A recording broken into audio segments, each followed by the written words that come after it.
it's hard to admit, because I don't think any mom finds it easy to admit of I don't want to play with my child because it's not stimulating me enough.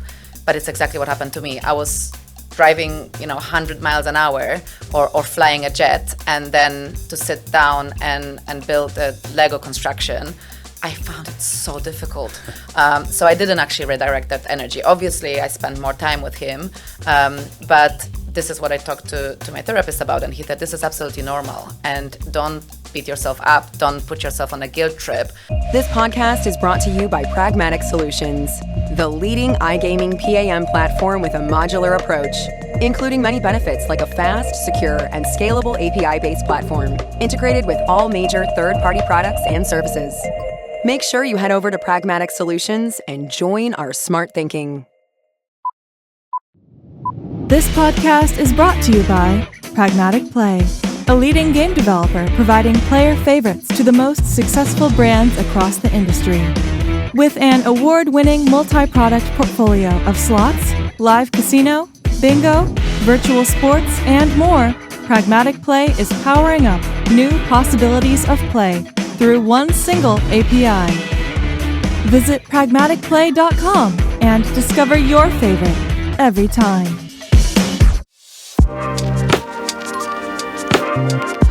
Karolina, great to see you here in person. How are you doing? I'm great, Pierre. Thank you very much. I'm really happy to be here in the studio for the first time. Yeah, it's exciting to have you. It's like Karolina 2.0 is showing up here today. We ran into each other this morning. I was out on my run. You were out on your walk. Life has changed a lot since we got to know each other 4 years ago. You started BeyondPlay, very similar time frame to when we started pushing Next.io. How's life? Life is good. Life is good. It's certainly changed since we met, as you said. Even this feels weird because we are sort of Zoom friends, Yep. for years now. True. And now to be in your own studio, which is absolutely amazing, by the way. Congratulations. Feels really special. And yeah, I mean, that's what we're going to talk about life. Yep. How has it changed? But in general, I'm very happy, very content at the moment. Yeah. Because the interesting thing, I think, Karolina, we are both founders that started our journeys at a similar time frame, and we've always been talking at the side as well. How are things going? How we're building our companies? How we're progressing, and so on. And obviously, recently, you kind of achieved the entrepreneur dream to some extent by making your first major exit as you sold BeyondPlay to the biggest online gambling company in the world, in FanDuel. Can you just start by reflecting a bit on your time building BeyondPlay? What did this exit mean to you, and how has your life changed? Absolutely. I mean, it's been a couple of months since the acquisition, and I don't really want to get into the details of the acquisition itself because we discussed it many times. But I've been building BeyondPlay for 4 years in total, because there was a time where I was working on it as a side gig while I was consulting for various companies.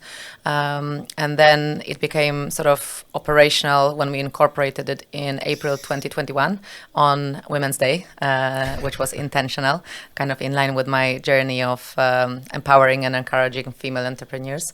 And then the 3 years, I mean, it felt like 3 months. It was such an intense and fast-paced period of my life that I can't even recall it month by month or year by year. It sort of became this blur of action, excitement, emotions, and all kind of things, How does it feel now to sell the company?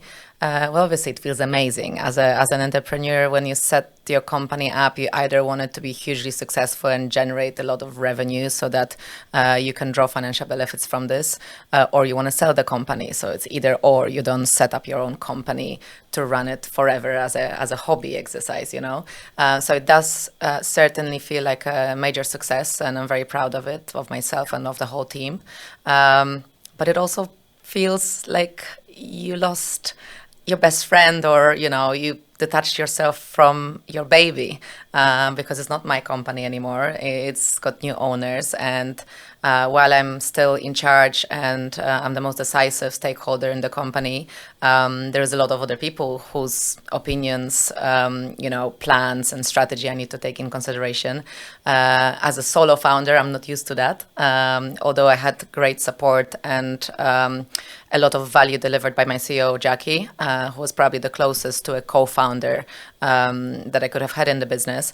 But it just feels different. And I was telling you right before the podcast that we just had our team event in Malta over the past 3 days, which was an absolutely unforgettable experience. And it was our very first event outside of Poland, where everybody flew in, and we had 3 days of activities and boating, dinners, and all the best that Malta has to offer. And I was terrified in front of this event, before the event, because I felt a little bit detached. I used to be very deeply connected to the company and to the team. And over the past months, first of all, I took a little bit of a break. Then I took a little bit of a slower summer. I wanted to focus on family. So I wasn't participating in all the usual meetings, dailies, weeklies, and I had very little insight into the team dynamics, because I kind of delegated this to the senior leadership for the first time ever. But then it took 15 minutes over the first dinner to meet the team and remind yourself that this is still my team, this is still BeyondPlay, this is still the culture, and the personalities that are here were chosen for the culture, and I connected instantly back with them. So that was the beauty of the event, that I felt very disconnected, and I was very worried that it was not going to go away anymore, that this is how it's going to feel for the next couple of years. But it changed completely now. So I still, I feel now I'm back sort of in the game. I'm back with full BeyondPlay mindset, and I'm still here, and not going anywhere yet. Yeah. What was the first thing that you did at the time of signing the exit, when it was agreed? Do you remember the feeling that you had when you signed the paper? Was it fear? Was it excitement? Was it nervousness? How did you feel when, in the moment the deal was struck? I went to sleep. I literally passed out. I mean, Pierre, I haven't slept for 4 months, ever since sort of any idea of this possibility came around. I was stressed. This was at the same time when we were raising our bridge round, because we had to have a backup plan in case this fell through. So it was a very intense time when I was doing 2 major initiatives in parallel. And then the due diligence process, again, I'm not going to get into a lot of details, but it was intense. And I was working anywhere between 16 to 18 hours a day. So when I signed, I did not have time to be happy or celebrate or do anything. I literally went upstairs and slept probably for 24 hours. I was so tired. But it was also quite convenient, because we signed the deal 2 days before my 40th birthday. And I'm a leap year baby, so I was born on the 29th of February, which only comes around every 4 years. And my friends surprised me. So they flew to London. I had 8 of my best friends showing up randomly at my house in London to celebrate the birthday with me. So once I had a good sleep, we had a lovely dinner out and a big night out, celebrating both my birthday, turning 40, and also the sale of the company. That was kind of the moment where things came together in a way, right? Where like all these 4 years of hard work Indeed. came to But that point. I don't think many people realize that within the process of selling the company, there is a lot of different milestones, and you celebrate as you approach each of the milestones. So obviously the very first feeling of, okay, this is happening and there is a reason for celebration is when you sign the term sheet, but then it can still go south from there. So when you sign the actual sale papers, that's probably the closest to what it feels like completing the deal, but there is also completion later on. So we had another celebration in Malta, because we were in Malta for your and we were waiting for completion, which was, you know how it is, there's a lot of regulatory approvals and so on. And the approvals came through when we were at the Play and Go party. Yeah, so me and Jackie were very fortunate to be together at the moment, at that time, and we could properly celebrate. We went for a really nice dinner in Valletta. Jackie might have rented a limo and drove around Malta, drinking champagne for an hour or so, but it was fun.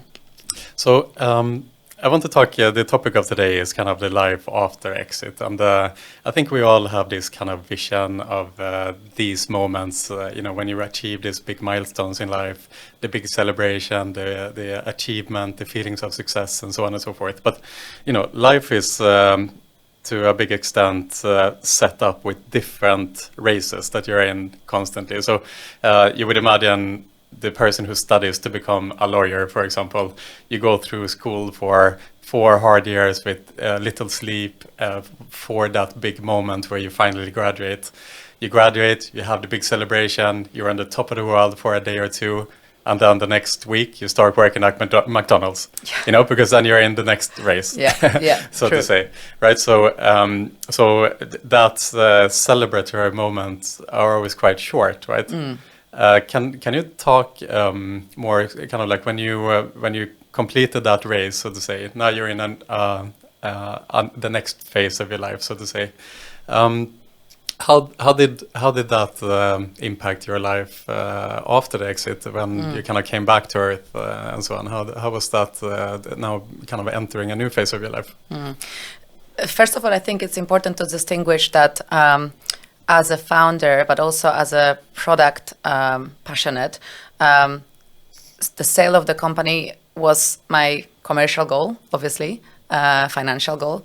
But for me, what really drives me is to see the products live, and it's something that it's still not happened, right? So we are working with the with FanDuel's teams to onboard jackpots and multiplayer, and that's going to be a really big moment for me, the seeing the ideas that I came up with many years ago, I mean, not jackpot particularly, but multiplayer, come to life. That's something I'm really looking forward to. So I still have this on the horizon. And another race or milestone, as you've referred to, is making sure that the team is happy in the new home, that they integrate well, that the cultures align, So that's a really big task, and it's almost equally as stressful as managing a startup team and recruiting for the startup team, because there's a lot of things you need to take in consideration, and a lot of people's opinions and perceptions of bigger company that you have to tackle to really show them that this is an amazing opportunity, and many doors will open for them, by entering this world of FanDuel and Flutter. So these are the 2 races I'm still running in, but for sure, my life has changed mostly due to decreased workload. I was doing everything in a startup. I think I'm privileged to a certain extent, but it was also a curse that I have quite diverse skill set. I started at the very bottom of the industry. I've worked in all kinds of customer support, marketing roles, product assistant, manager, head of product. So I can literally do everything outside of coding. And even throughout the journey of BeyondPlay, I had to learn a lot of the CTO responsibility. Not to say that I could be a CTO, but I can take a lot of strategic technical decisions by now. So that the reason why I'm saying it's a privilege and a curse in one is because you stop delegating. You start to feel like you can do everything yourself, and why should I spend... Classic entrepreneur mindset, right? Why should I spend more budget on another person if I can do this? I'm not gonna add more workload to someone, let them focus, I can do this. And then there's also the, I can do this better, which is... It's true to some extent, to oftentimes, right? Yes, to some extent. But you become a bottleneck at the end of the day. Exactly. You become a huge bottleneck, and your workload becomes completely unsustainable. You're switching context often, so you're not really focusing on anything. And if you would have delegated this to someone who, has a dedicated area of focus and can give proper quality time and consideration to this, maybe they would have done it as well as you would. But a lot of entrepreneurs, especially solo founders, have this trait of, a hero. So I was doing everything, and we're talking, producing banners for LinkedIn and writing content, hiring people, writing recruitment scripts, drawing interfaces. I was doing absolutely everything, even in areas where I had people that were hired for that, and that would have not lasted for a long time. And I knew it at the time, but I just didn't know how to solve it, because the whole time I was just thinking, well, I signed up for this. I have a responsibility of 40 plus people on the team who are trusting me with their, job stability and so on. I have taken money from investors who have trusted me to fund the company, who have trusted my plans, projections, and promises. So do I really have a choice? No, I have to do all of it, Fear is a pretty incredible driver. Exactly. So now when you look after the exit, I'm employed by FanDuel. I'm a vice president of BeyondPlay at the company, which, by the way, I think is the coolest job title ever. VP? Yeah, not the VP part, the BeyondPlay part. The fact that, you get bought and you get to retain your brand is something really special to me. But I'm no longer raising money. I'm no longer organizing board meetings. I'm not interacting with investors, updating them constantly, producing presentations, reaching out to new ones, networking. The concept of a runway is all of a sudden gone. Exactly. I mean, the money is not going to finish, right? Not fully, because the money never falls from the sky. I still have responsibility and accountability for the budget and budgetary plans. But it's a completely different story. I know that I'm not going to have to stand in front of my team and tell them I'm not paying your salaries this month, which never was really the case with BeyondPlay, because we were very rigid on our budgets and financial planning. So we always had sufficient runway. And this was one of my something that was very transparent in the recruitment process, with people saying, we're not going to be one of those startups you hear about where you come and work for us and you leave your job behind, and then you wake up one day to be told your job is not there because we're closing down. Because we didn't get funding. We were always sort of one step ahead of the game with that. But still, this was probably my biggest fear. Something kept me up at night. What if people are not going to invest in the next round? I didn't really worry about, if the valuation is going to be too low, because I thought at the end of the day, the impact is on me. More about what if they don't want to invest. Yeah, exactly. And in our industry, there is a lot of reasons why people would want to not invest, other than you're not doing well, because we had momentum, we had brand awareness, we were doing well, the products were interesting to people, and there was great demand for it. But we were a regulated business, licensing in multiple jurisdictions in parallel. That comes with great pressure on KYC and financial due diligence, and not everybody wants to go through that, and especially to that extent. So the pool of investors that we could go after was small to start with, and then was getting increasingly smaller as we were introducing them to the processes and to the amount of effort that they're going to have to put in. I'm not going to name him, but one of my investors told me, it's really difficult for me because I'm invested in over 20 different startups and you guys take over 40% of my time. So that was keeping me up at night. What happens in a year's time when, the products are about to go live, they're great, and a lot of people want to launch them, but we don't have money to keep the lights on. So that worry and that stress has dropped off, and I can sleep sound and safe at night. There's a lot of work that I was doing on selling. I have a great network in the industry, plus I was an operator sort of myself in the past, so it only made sense that me and 𝗪cie were both working, on the commercial side and reaching out to operators, running demos. And with experimental products like that, it's not one demo and the deal is done. It sometimes takes 9 to 12 months to convince different stakeholders, different groups. You run one demo to a commercial team, then you run it to marketing team, then you run it to technical team, then those teams change because someone's moved on and you run it all over again. So, that was a lot of work. Even to schedule a demo is not an easy task because people are really busy and their roadmaps are busy, and there's such great focus on regulation and revenue generating initiatives. And then you're coming there with products that they're going to work, and they're going to impact their KPIs or OKRs or whatever they focus on. But you can't prove it to them. So it's kind of like promises and convincing. So that workload also disappeared because we're now Flutter exclusive software developer and provider. We do a certain element of selling internally within brands, but it's at different scale and it's a more welcoming environment because they want to see the products and they want to launch the products rather than us chasing and hustling.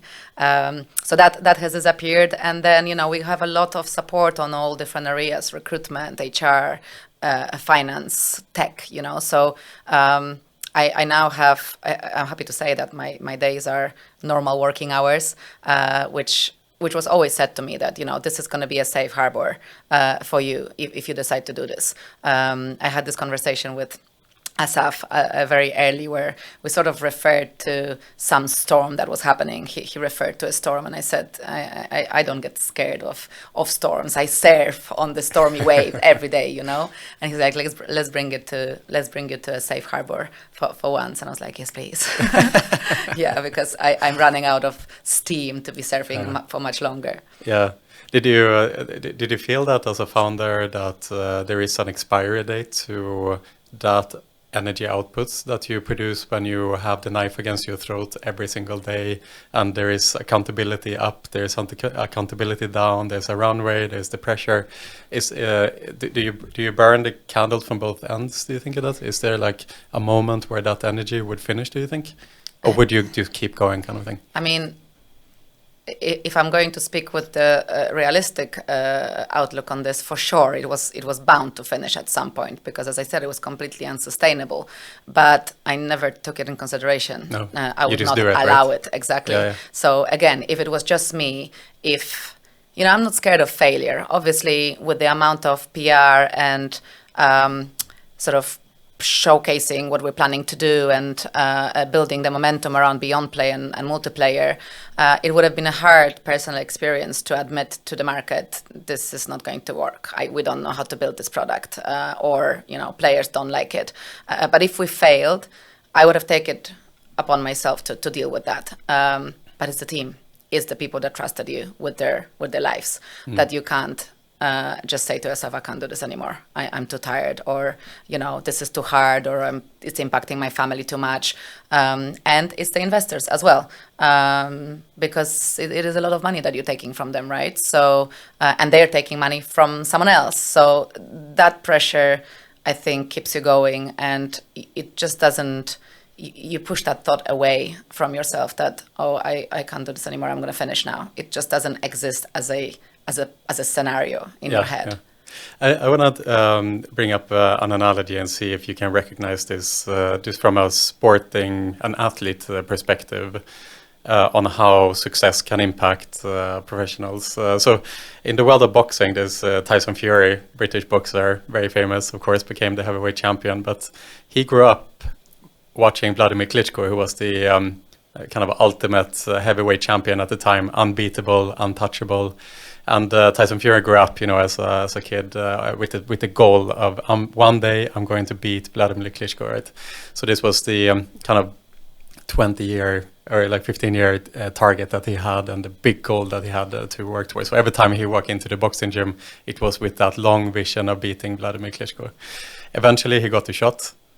He managed to beat 𝘆cie 𝘂𝗏𝗏𝗏. He reached the top of the hill, and he made his goal and his dream come true. Afterwards, you would think that the man has completed his goal. He's happy. He's all wonderful, roses, sunshine. But Tyson Fury fell into deep depression. He went completely downhill because all of a sudden he woke up without a purpose. And this lifelong dream of his had now come true, and he didn't know what to do.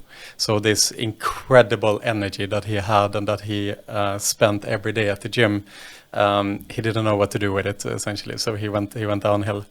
And I think that is an extreme example, right? But this is often true in sports, that when athletes win an Olympic gold, when they complete their big task, from an outside perspective, we have a vision of them, reaching the heights and sailing into the sunset, but actually it can be a quite devastating moment afterwards with the emptiness and so on that comes. I just want to ask you, is that something that you recognize as well, coming out of this like high dopamine addictive lifestyle where every day, you know, you have a little bit of a success, it makes you feel great, you know, and you just bam, bam, bam, bam, bam, getting these like insane productivity days because you have that knife against your throat. And coming out of that, to some extent, was it a bit of an empty feeling as well? How did you deal with just the stepping out of that dopamine-filled environment? Absolutely, I can relate to that.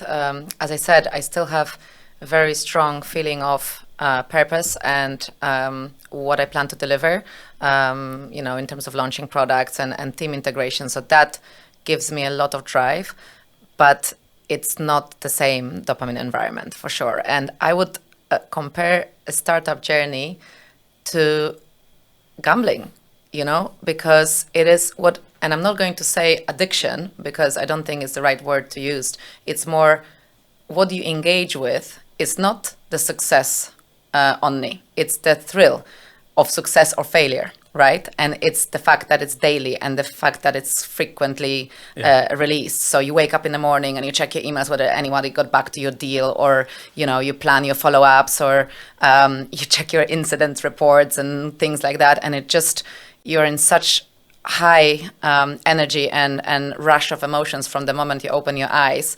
I'm not saying it's the right approach. Probably you should, you know, do the 5 a.m. clap and meditate and take a cold shower before you even look at your phone that has been safely plugged in a different room downstairs. But that was not my case. I would pick up my phone at 5:30 in the morning, still in bed, and sometimes I wouldn't get out of bed until 11 because I had so many things to deal with. So definitely I felt an empty feeling with that wasn't there anymore. And I started therapy probably, you know, 6 months before the acquisitions, because before that I was too proud to admit that I might need, you know, psychology help, and I might need to talk to someone about my struggles and mental health in general. I was thinking, me, you know, I'm strong, independent woman. I don't need to go to therapy. Power through. So naive. So I started seeing, you know, someone weekly, and he told me, you are on the verge of burnout. I can see all traits in you, and I know you don't believe it. You just think it's never going to happen to you, but there's going to be one day where you're not going to get out of bed, where you're just going to break down and you're going to have nothing to say about it. That's not going to be within your control. It's just going to come for you. So I can try to glue you together, but you need to start making changes in how you think about things, how you work, how you do it. So I already had it at the back of my head before even the acquisition talks started, that I need to make a change, because otherwise this is not going to be a long-term race.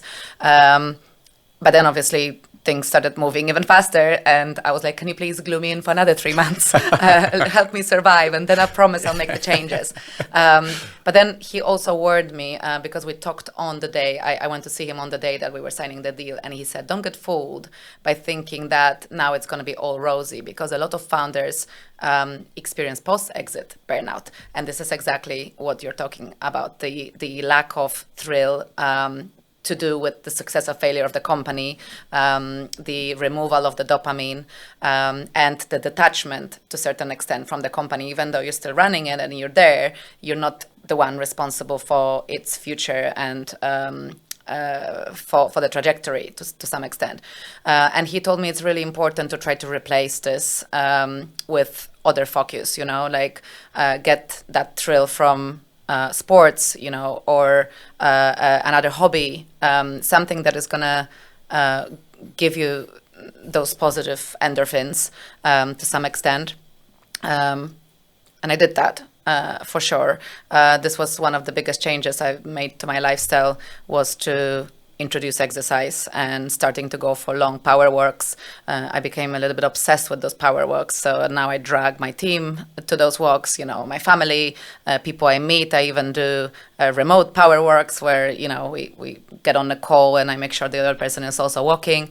And this is something that I got really again, I don't like the word addicted, but it is something that I really miss if I don't have an opportunity to do, because it's a great head clearing exercise, and it helps you set your thoughts for the day, and you can do a lot of planning throughout this time, and it doesn't need to be a passive, remove all thoughts type of activity. You can still do your work through it, but your body is moving, you're getting more air, and that made a really big difference to my physical health, I think, and helped me deal with that feeling of emptiness and losing something that I was so deeply connected to before. Yeah, because it's like you exert so much energy every single day, right? And that energy needs to be redirected somewhere in order for you to still kind of function and so on as a person, right? There's like an enormous amount of energy there that otherwise, if you build up that energy, it makes you anxious. It makes you absolutely. Yeah. And you know what was the difficult part of this as well is that I thought the moment I get more time and the moment I get less stress, I would redirect that energy into my son immediately, because I wouldn't say he has suffered through the startup journey, because I was very mindful of being a present mom, and I work from home, so even though I worked a lot of hours, I made sure that I'm around him when he comes from school, that I pick him up every now and then. I mean, not very often. I'm probably a stranger to the parents' community at school. It's not like I was away for 12, 14 hours a day that he didn't see me. I was at home, and I spent a lot of quality time with him over holidays and over weekends, but my mind wasn't always present. So I thought that was going to be the easiest thing to do. I have a bit more time, and I'm a bit more relaxed. Let's play Lego, and let's start doing puzzles. And it's hard to admit, because I don't think any mom finds it easy to admit of, I don't want to play with my child because it's not stimulating me enough. But it's exactly what happened to me. I was driving 100 miles an hour or flying a jet, and then to sit down and build a Lego construction, I found it so difficult. So I didn't actually redirect that energy. Obviously, I spent more time with him, but this is what I talked to my therapist about, and he said, this is absolutely normal, and don't beat yourself up, don't put yourself on a guilt trip. Give yourself the right pace of easing back into, the playing mom. Because there's a reset period there, right? Exactly. Yeah, you're not going to go from one day to the other. Exactly. I'm not going to go to Kew Gardens and discuss butterfly species with him anytime soon. But I am increasingly investing time and energy into finding, stimulation in activities as a mom and as a son, because I want to get there, but I'm no longer blaming myself for the fact that it didn't come naturally from the get-go. Yeah, and that's where therapy, having a good friend circle around you to talk about these things, becomes so important, right? Because maybe a lot of founders in your situation that make that exit, and they now have that vision that they want to now kind of make up for that time to some extent, and then they found themselves becoming even more anxious when they spend time with their child, which that feeling of anxiousness makes them more anxious, because oh my god, I shouldn't be anxious about my child, why am I'm a bad parent, and but then having that safety circle and having that use of therapy is incredibly important, right? I mean, and I think anyone benefits from having someone to talk to be honest. No, for sure. And that's not just on this particular matter, and it's not just for founders, for everyone, but I think founders often, again, we talked about it, they try to be heroes, and they get increasingly scared of not building the right perception of themselves, because they need to look successful to be able to raise money. I mean, investors don't back people who are weak and admit to failures. So you create this persona of, I'm top of the world, I can achieve anything. And then you're scared to talk to people because you don't know who knows whom. The network is small. You don't want to create a divided view on yourself. So at the beginning, I was like that. I didn't want to admit that I didn't know how to do something. I didn't reach out for help. But then I found a very trusted circle of people that I started to talk to, and we were exchanging knowledge, ideas. We discussed challenges and obstacles, and it was one of the most helpful things. Not just to do the knowledge sharing and learn from each other, but also to be able to just share how you feel with someone and have someone relate to how you feel and show you that you're not the only one feeling that. So that was very helpful. And I mean, there's a lot of startups in the industry, but my network was also outside. So because these are not industry specific issues, they are entrepreneurship specific issues, right? Or not even only for founders, but for anyone running their own business. Yeah. And I think, a lot of people know you, Karolina, and especially a lot of young women in the industry look up to you as a very powerful inspiration, right? And you've always been, I think you've always been quite open with the struggles and so on that comes with this journey, so to say. But I remember, when I grew up as a kind of young professional in the industry, I looked at the C-levels and entrepreneurs as superhumans. I thought they have something that I don't. Yeah. And in order to be like them, you just have to power through. Like to be strong, it means that you power through. Yeah. But actually, the more you get to know people to that level and the real high achievers, the more you understand that actually, the real high achievers are perhaps just very smart in how they approach their exertion of energy, because just powering through is gonna mean that eventually you run into a wall. Whereas if you plan that exertion of time and if you can be more smart as well as you work hard, that's when you kind of can try to achieve some form of balance. But I wanted to ask you around that question now, looking back, on the kind of entrepreneurial journey, what does it take, do you think, to become a successful entrepreneur? Obviously, you have to commit a lot of your life. You have to make sacrifices.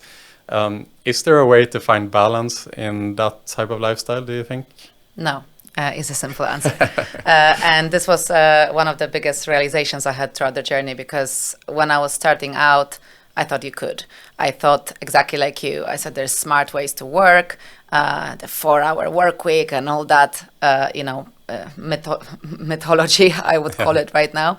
And I was always a hard worker. So even when I worked in corporate, I was very efficient, productive, but I worked many hours. And right before I did the startup, I also ran my own consultancy for 2.5 years, where I consulted on executive level for the likes of 𝗯𝗹𝗶𝗃, 𝘄cie𝗿𝗿, a couple of big companies.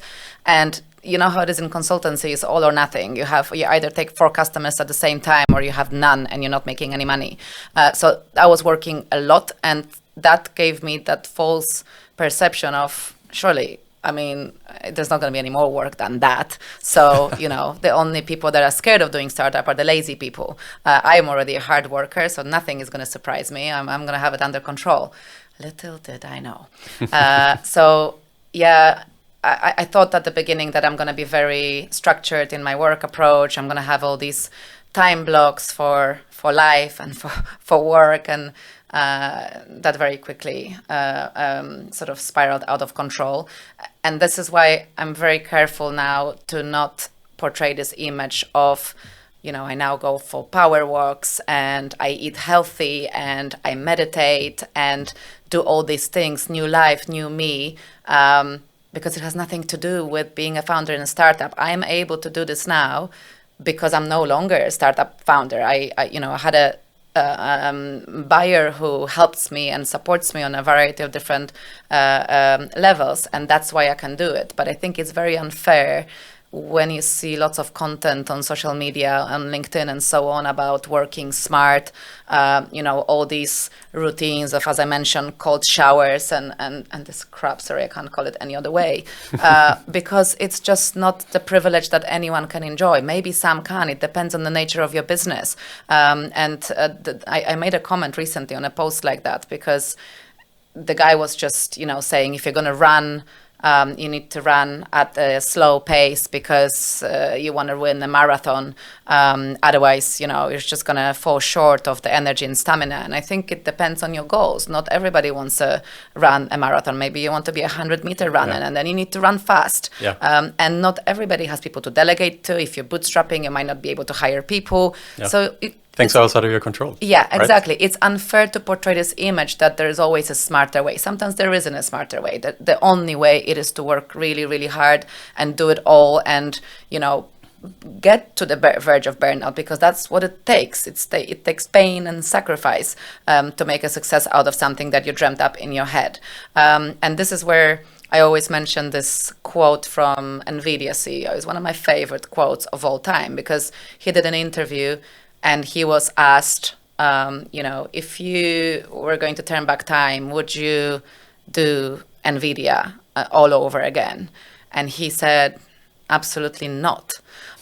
He said, the reason I wouldn't do it is because I now know how painful this was and how difficult it was, and I didn't know it when I was starting. And he said, it is a superpower of a first-time founder. The superpower of a first-time founder is their naivety and their lack of understanding what is there to come. And as a second-time founder, you don't have that naivety anymore because you've been there and you've seen it. And he said, anybody in, sane mind would never do a startup if they knew what's going to come for them. So, and it goes for me as well. I talked to you about it privately.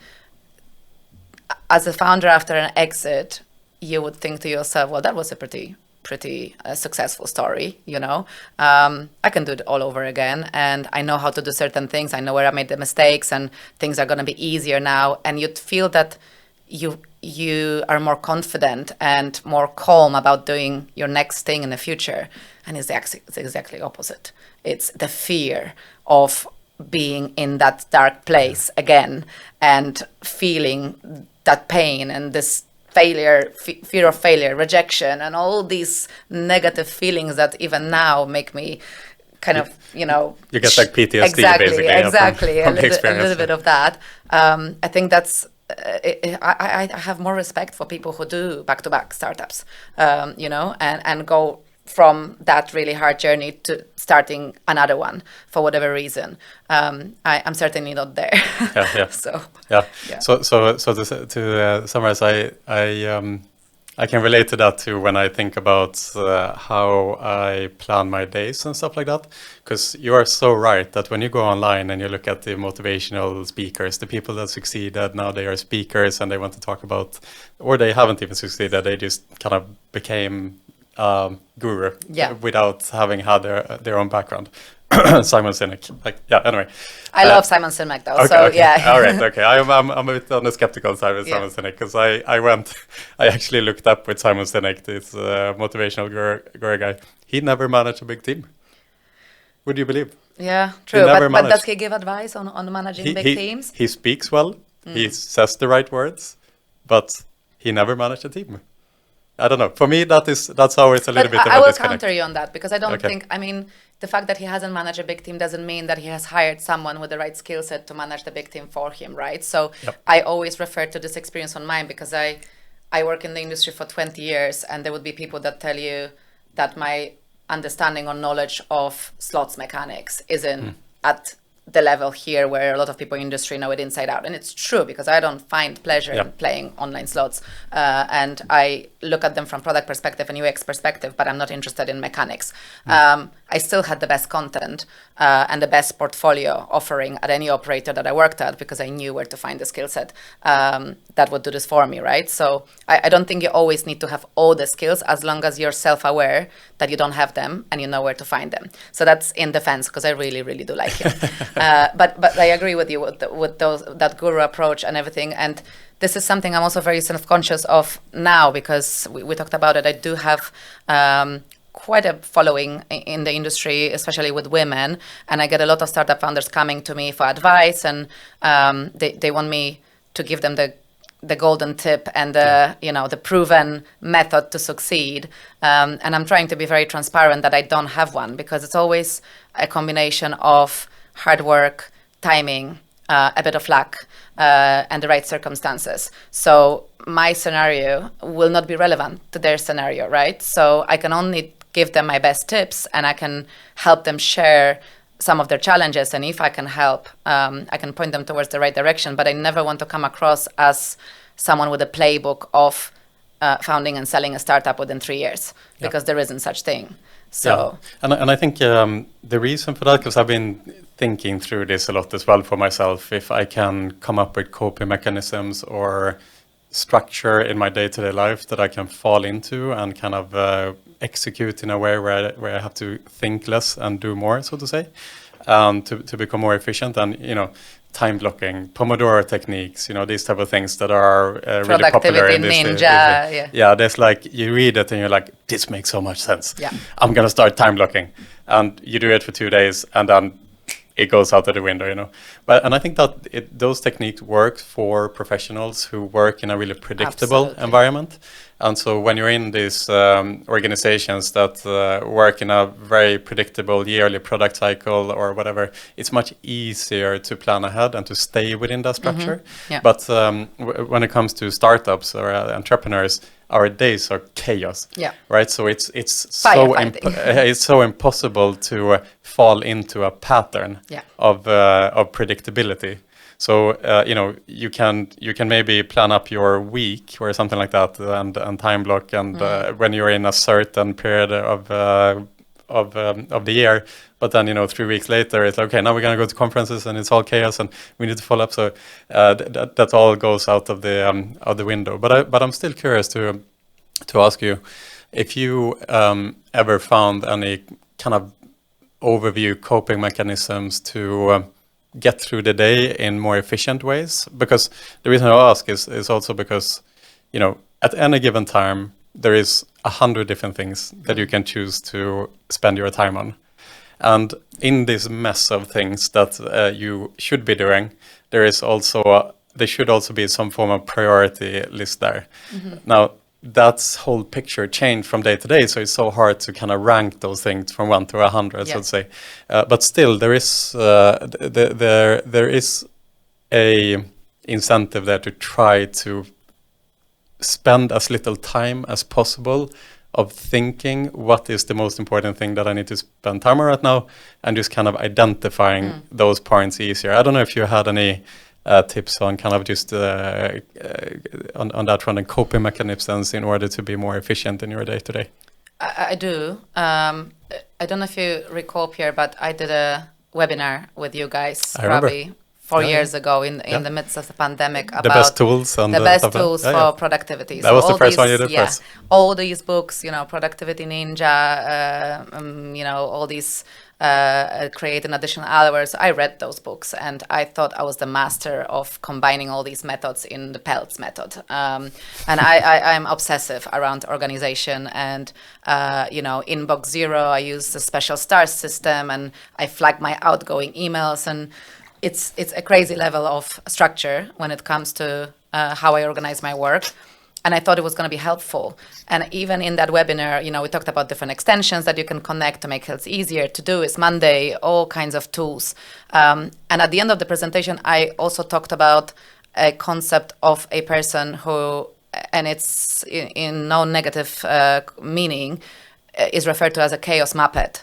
It's an actual concept. These are people who thrive in chaos, and they don't need an organization. And I could never understand it, because I had managers like that. I had team members like that who would only work with pen and paper, and they would have one piece of paper per day that would throw away at the end of the day.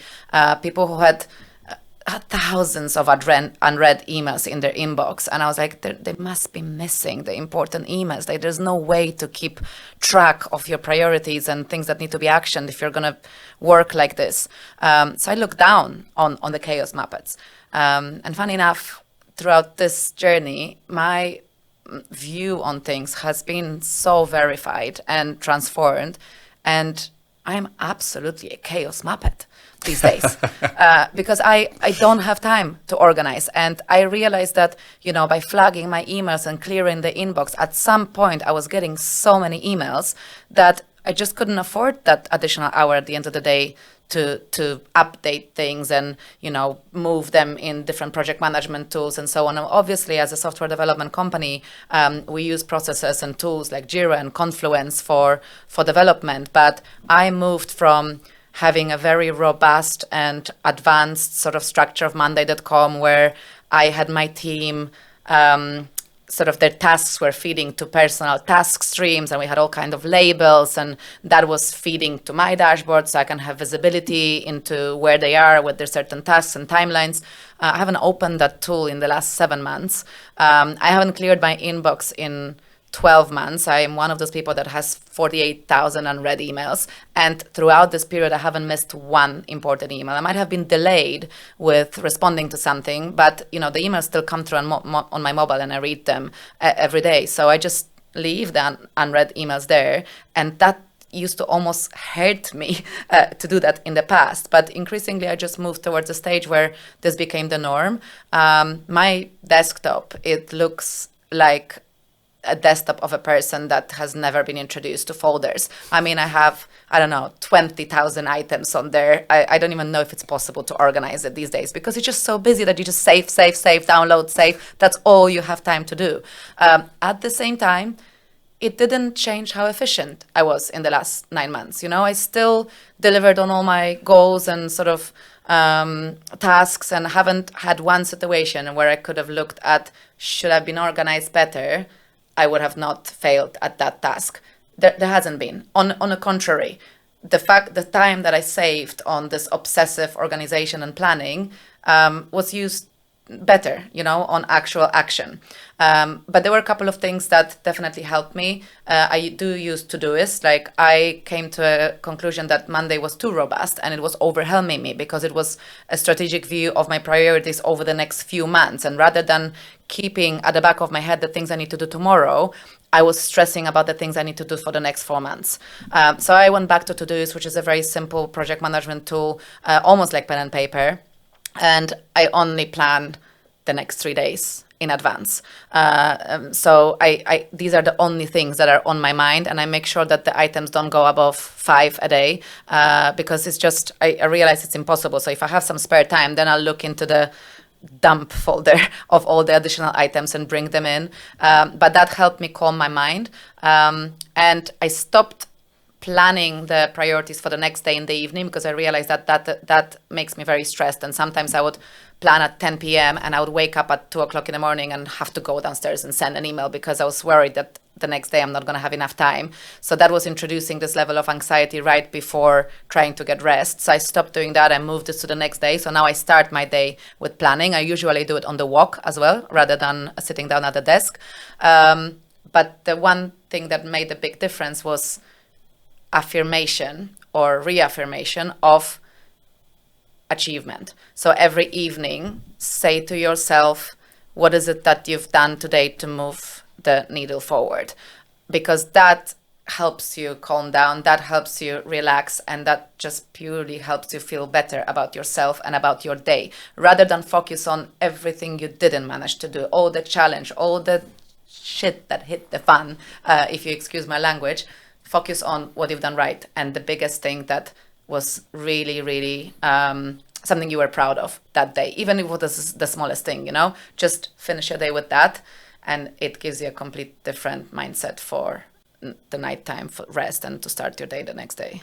I think this is such an important thing to vocalize and to talk about, because again, going back to what we see on LinkedIn and online and the advice that we are bombarded with on a day-to-day basis is structure yourself more, do the Pomodoro technique, do this, do that. So in our minds, we are like, well, I'm failing with this structure. I'm trying it. I'm trying different things, and you're failing with it. And then you feel like you are not doing enough, and you should be better. You are the founder. You are the high-level professional. I should be better at this, because this is what we are being taught. But in reality, as you point out, it's so much about going back to basics and calming your mind. that is the purpose of these coping mechanisms. Yeah. Rather than I'm going to kind of get my productivity to the next level than what it already is by these techniques that ends up just holding you back instead when you're in this But don't get me wrong, I think it's still useful to take inspirations from people who have, educated themselves in the field, read a lot, done a lot of research. It's just take it with a pinch of salt.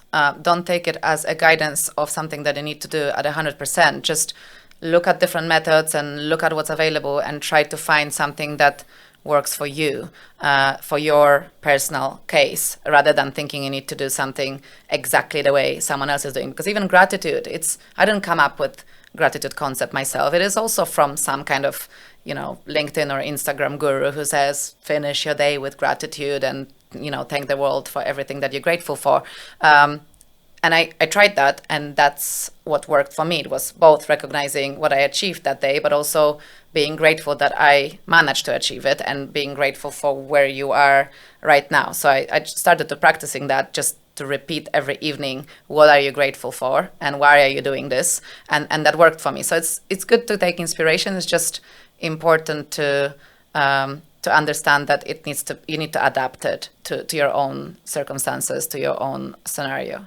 Yeah, I don't know if you're aware of Deep Work by Cal Newport. It's a classic book as well, right? And Cal Newport's really interesting researcher, well famous in productivity, especially. And he talks about the kind of two different types of works that you can do, which is like shallow work, you're answering messages, answering emails, and then deep work when you do really important, meaningful work. I don't believe in this concept at all.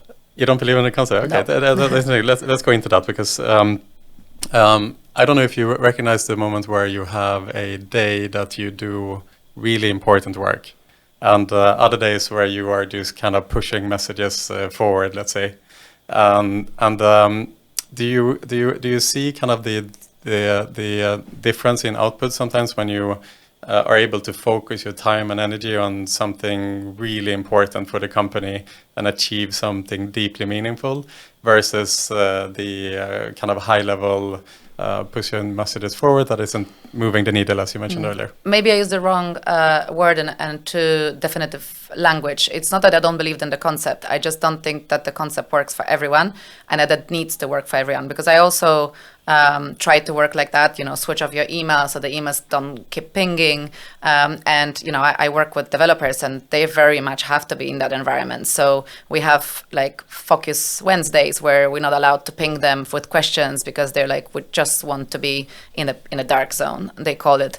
We don't want any meetings, we don't want any town halls, we just want to work. But for me, for example, I don't need that deep focus moment. I am very good at switching context, and I thrive in an environment when you switch context, because ticking off those little tasks that come through while I'm working on something deeper gives me energy and gives me this feeling of achievement that I then rechannel into the deeper task. So it depends on your personality. And I thought that this is the only way to do that. If you don't, dedicate this certain time for this deep work and don't cut out all the distractions, you're not going to be able to do quality work. But I don't function like that, for example. And that has been proven to me over the past 2 years. I'm able to work interchangeably between fast-paced, quickly actionable items and something that needs a lot more consideration and thinking through. Obviously, I'm not a UX designer. I don't design interfaces. I don't code. I don't write articles. So my work is very much a delegator type of work because I'm a CEO. So I don't actually have that many of these deep focus tasks. So that might be an actual reason that the nature of work that I do doesn't require the deep work. I just fight a lot of fires all at once, smaller and bigger ones. You take 1,000 decisions Exactly. every day, and you're like the conductor. You're like, go do this, do that, do that, do that. Exactly. That's your job, right? Exactly. To take high stakes decisions in 2 seconds. Yeah. Yeah, without thinking twice. That is the skill of the CEO, right? Yeah. Jesus, whenever you remind me of 1,000 decisions, I'm thinking I'm so happy I only have a couple of decisions a day to take now. Yeah.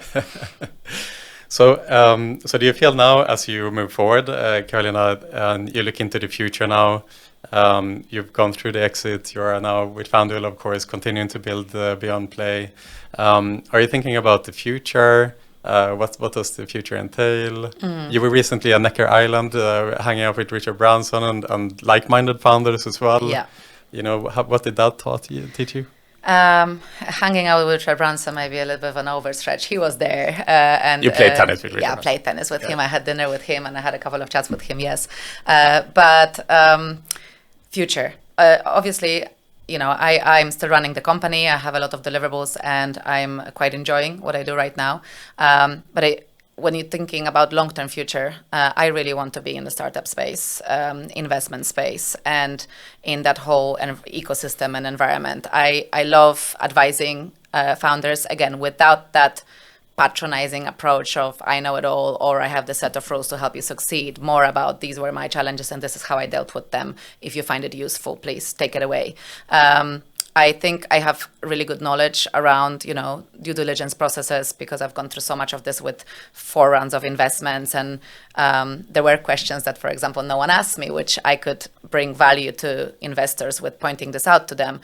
And I'm interested in working with female founders specifically because I still think there is not enough female founders, there's not enough female founders in tech, and there is not enough female investors to empower the generation of female founders, because I think it's very closely connected. There's a lot of ideas in startups where women are not necessarily feeling confident to pitch those ideas to male investors, or even if the idea has nothing to do with gender, they still don't feel confident purely because of the intimidation and sort of the brainwashing and how they've been brought up.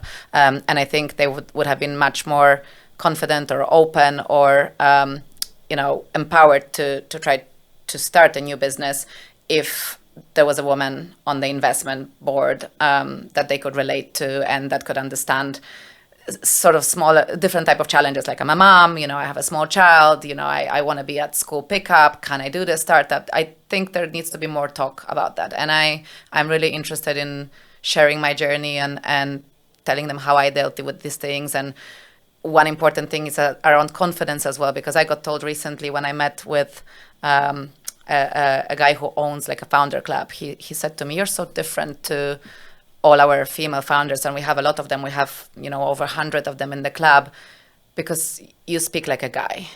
And I was like, "No, I don't speak like a guy. I speak confidently, and that has nothing to do with being like a guy. But my confidence is a gained skill. It's not something that I was born with. And it's an important message that I'm trying to pass forward is that you can learn and gain confidence. I had to do it because I work in this heavily male-dominated environment, which now has gotten much better. But when I was starting out, there was events or teams where I would be the only woman out of 50. So I had no choice but to just become confident, because otherwise I'd be this intimidated woman in the corner and never get anywhere. But that has proven me that anybody can do it. So I think it's important to try to pass that message forward and I can't teach them how to do it, but I can tell them that there are ways and then point them towards the right sources maybe to try to figure this out. So this is future for me. I'm very interested in a startup, in investment, a venture capital ecosystem, long-term. And, I don't know when that is, but it's definitely something that I've got appetite for, and the last couple of years created that desire for me to stay connected to this world.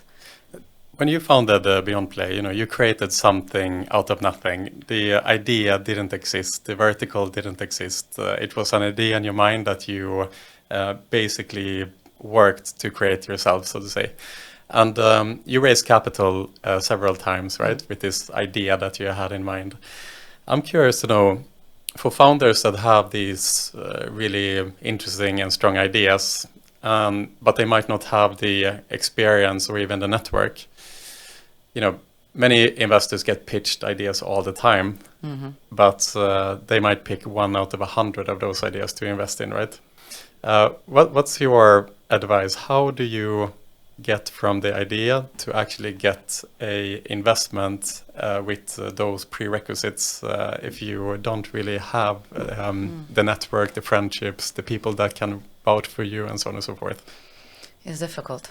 is difficult, and it's particularly difficult in our industry, where you also need to have certain level of knowledge about jurisdiction, regulation, licensing regime, because it very much depends on the core components of your product, whether you're not going to need a license or not, and that greatly impacts the amount of capital you're going to need. So if you don't have that knowledge, it's quite difficult to determine what kind of money do you need, what kind of backing do you need, what kind of investors do you need. So I don't envy new founders that are coming to the industry with an idea, because I speak to a lot of them, and they are quite often unfamiliar with the challenges, and they are not aware of the scale of the challenges within the startup ecosystem of our industry, of how expensive it is to get things out.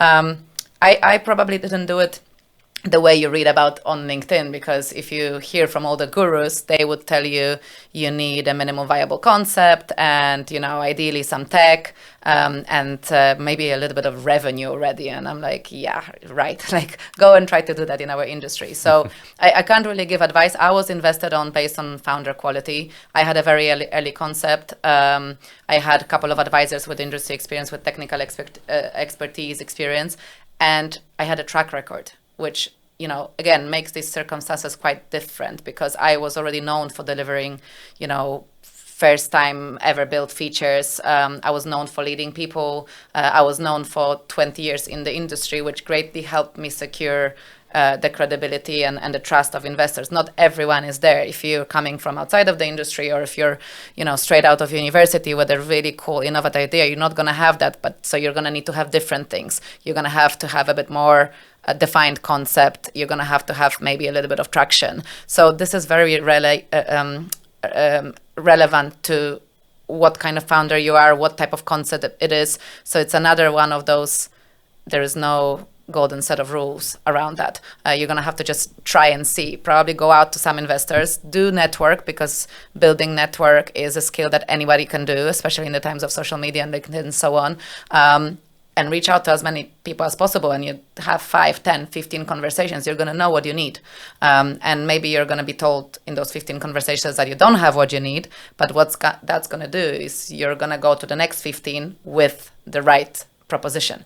And this was what happened to me, actually. And again, not a lot of people know this, but 𝘄play or BeyondPlay was not the first startup I did. I had my consultancy, and I was working full time, and I had this deep desire of building something and bringing a new product to market. And my experience is greatly in the area of gamification and live dealer. So my very first startup was called Hosted, and it was supposed to be this technology for, not really for live dealer, more for RNG games. I had a couple of other people that I was working on this concept with, and we wanted to build software where we use pre-recorded clips of dealers rather than using real life dealers, because we thought AI, and you can use personalities and brand ambassadors. It's cheaper and easier to run.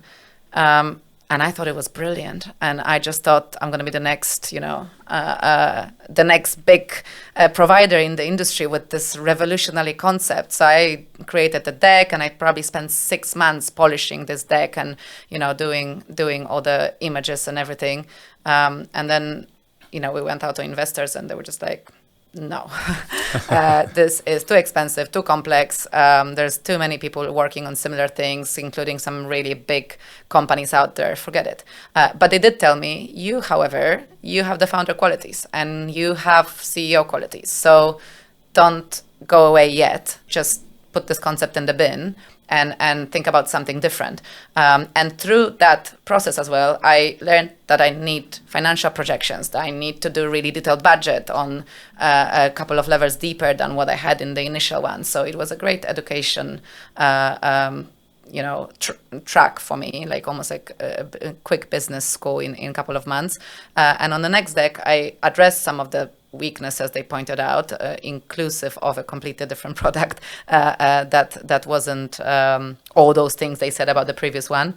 And that one was successful in raising the first round. Yeah, and here we are today. Yeah.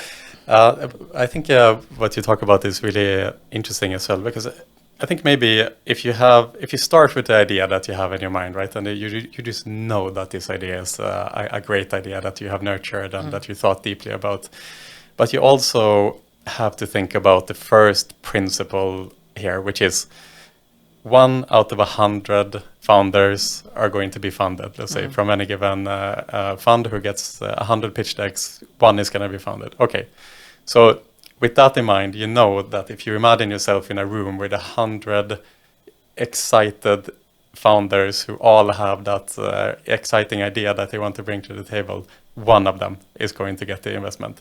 So with that starting point, maybe things fall into place a little bit because the meaning of that is, okay, I need to be 1 out of 100, you know? And so depending on where you are in your journey, if you maybe don't have the track record, for example, all right, you need to go back to basics and create the track record before you then seriously start to unless you have something else to replace that with. You basically need to create a plan for how are you going to be the 1 in 100 in this room, right? And if you start from that position, it perhaps becomes a little bit more clear what you need to do in order to be the person that gets the attention of the investor. And even if you don't know that, well, then the starting point is, okay, let's learn about how investors think. Yeah. You know, what are they looking for? One thing that I learned really early when we started seeking investment is, as you pointed out too, is it's not only about the idea. Yes. It's about the founder, right? Investors want to invest in good founders because even the idea is just an idea. It will change along the way, just like your idea changed. But the founder is who will eventually figure things out. If it's a good founder, they'll figure things out. And absolutely. I'll actually refer to you here because I remember when you started BeyondPlay, and there was a lot of fuss around the industry, around the company.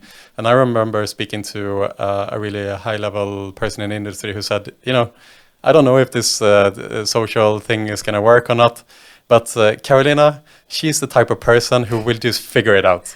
Yeah. You know, and that's what it's about. Yeah. No, I know. And I agree with that. And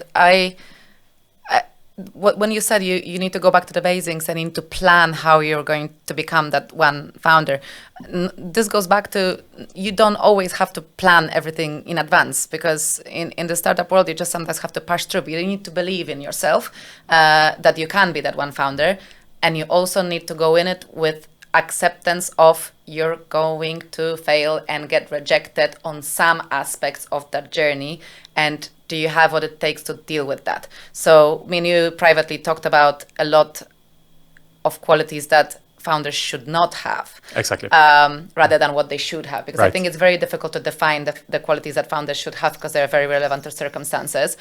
They need to have belief in themselves. They need to have some level of confidence and they need to be able to push through. What they should not have is a lot of unhealed traumas, which is something I think makes the founder journey very, very difficult. If you have not discovered things from your childhood upbringing that impact your leadership style, that impact your belief in yourself, that impact your ability to deal with rejection, that impact your imposter syndrome, although I recently started to think that imposter syndrome doesn't exist, then it's going to be very difficult for you. So I think that's an important conversation that every aspiring founder should have with themselves, is saying, do I really know myself? Do I really know what are my weak psychological traits? Am I able to deal with them? Am I able to seek help for them? Because the last thing you want is to be already running a startup where there is a fire burning on every sort of corner of your house, and then you discover that there's a fire burning within you as well, and you don't know how to deal with that. That's probably one of the most important. And I'm not saying I didn't have any unhealed traumas. I've learned a lot about myself in this journey from a psychology perspective. Some had to be pointed out to me. But if I was ever going to do another startup, I would first work on those things that I know were the biggest hindering factors in my journey for me personally. Yeah, and the reason you say that is because through the journey, you're going to be faced with so much pressure, difficult moments. So all these all these dark aspects of your personality will come to surface during that time. That's what you're saying. Exactly, and that's why it's so popular for all the founders to go to all the retreats, where they heal their traumas in a week's time. It doesn't work like that, right? So, well, maybe it works for some, but I just think there is a lot more work that needs to be done, and it's a good conversation with yourself to think about, am I in the right space of my life as well to do something so difficult. It's almost like an athlete. You don't go and compete in the Olympics when you know you have an injury, right? So you heal it first, and you do that before you even start training, because otherwise that injury is going to become life-threatening and will cut your chances of competing ever again. So so essentially, to some extent, many investors, when you go through this journey, they look for those signs, right? Often in the founders, okay, are they confident enough, for example, in this product? Because if they're not fully 100% confident in this, I mean, there's another 99 founders there who are confident. Why would you go for that? So there are a lot of these kind of traps that you need to avoid falling into when you sit in front of an investor, if you get the chance to even come to that point, to come prepared mentally, to come prepared with your idea, and as a person to basically showcase that you have all these abilities and that you're not going to fall into any of these traps. And that absolutely, I really believe in investing in people, in founders, and eventually I want to be on an investment journey myself, and I don't know enough just yet about all the different elements you need to consider as an investment. Obviously, no, I don't know enough. It's not the good phrase, because I do know enough from my own perspective, but it's just I don't have the seasoned investor perspective on the full spectrum of things to consider. And for me at this point, they're the founder qualities that are the most important. And if I was going to invest in startups tomorrow, it would be based on people. And I met a couple of people on Necker, going back to that experience where, they work in completely different industries. And it's things like, hydrogen-powered airplanes and digital health apps for teenagers, mental health apps. And it's something I don't know anything about. So it would be pointless for me to try to go through the details of this. What's important for me is who backed them, because that gives you a great level of self-assurance that these people are quite smart and successful. Like, surely they wouldn't be backing something that doesn't make sense. And then who is this person? What personality traits they have. And I look at this from, are they similar to me? Not in a narcissistic type of way, but more of like, are they going to be able to push through? Are they going to be able to pivot and things like that? That's really important for me. And I met a lot of people who think like that as well on the island. And as a matter of fact, there was a lot of people with that same lost sense of purpose that we talked about, and these were people that sold for hundreds of millions, and they still felt that detachment and losing their baby and that the thing that we talked about. Right.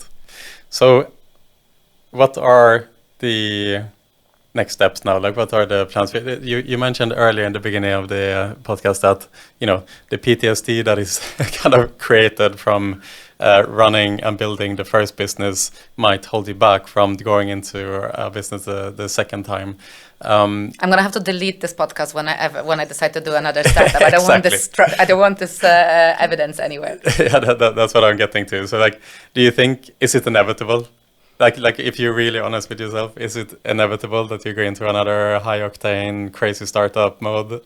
One day, yeah. I think so. I think once you enter that world, you sort of never look back. And especially as a product person, you can't switch this off. You keep thinking about what else could be done. You're looking for gaps, you get inspired. I'm not necessarily sure it would be in the gambling industry, because I'm in two minds. When I think about really long-term future, I'm in two minds about whether it's a smarter move to try to really monetize and utilize the experience I have in the gambling industry, where, I've worked for 20 years in a variety of different roles, and I really do understand all the different economics and market dynamics.